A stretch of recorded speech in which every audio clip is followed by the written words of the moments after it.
नमस्कार दर्शक बंधु पीएम किसान योजन चारोटी बड़ परिवर्तन 70% चाषी भाई मानक मिलबनी कि टंका तो सरकार कौन कर परिवर्तन आउ थे प्रधानमंत्री होगा पर कारण बहुत जल्दी यही पीएम किसान टंका मिलवा जाऊँगी जदि आपणकर यही भूल करुँच तो आपण यही टंकार वंचित हो जाए पीएम किसान टंकार।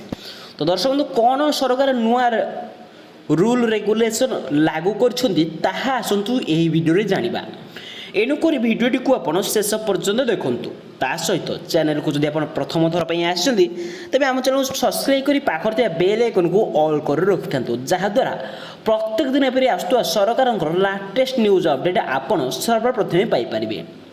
तो दर्शक बंधु डेरी नगरी चलते तो आज खबर उपर नजर पकड़ा। तो दर्शक पीएम किसान योजन बड़ परिवर्तन चाषी भाई न जानिले हाथरू चलीज टंका आजिकल प्रधानमंत्री किसान सम्मान निधि योजन समस्त हिताधिकारी 17तम किस्ती अपेक्षा करिसेंती किंतु आपण जानिछंती कि प्रधानमंत्री किसान सम्मान निधि योजन सरकार चारोटी बड़ परिवर्तन करिसेंती चाषी सुविधा पाई यही सब परिवर्तन करा जायथिला।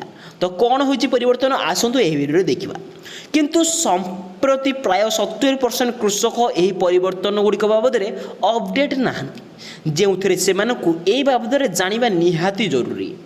तो हिताधिकारी स्टाटस परिवर्तन होइछि हिताधिकारी स्टाटस ने प्रधानमंत्री किसान सम्मान निधि योजनार प्रथम परिवर्तन करिसेंती।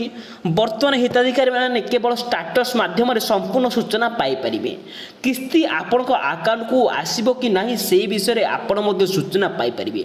एथिपई आपण एक पंजीकरण नंबर थिबा आवश्यक पोर्टाल रे आधार नंबर एवं मोबाइल नंबर प्रवेश करी आपण हिताधिकारी स्टाटस मध्ये आपणकर संपूर्ण विवरणी विषय जांच करि परिबे। ता सहित वर्तमान पर्यंत गूगल रे सर्च करिया परे आपण कृषक मानक संबंधी कौन सूचना पाई परिबे किंतु वर्तमान पीएम किसान मोबाइल लॉन्च होइछि गूगल प्ले स्टोर रु एहाकू डाउनलोड करंतु आपण मोबाइल रे स्वयं चालित भाव में कृषकों सह जड़ित समस्त विज्ञप्ति देखंतु। केवल एतिक नुहे आपण पाखक ई-केवाईसी करिवार चिंतार आवश्यकता नहीं। यही ऐप माध्यम फेस केवाईसी को अनुमोदन कर ऐप खोलिया द्वारा संपृक्त चाषी को तांको चेहरार स्कान करिया पड़िबो।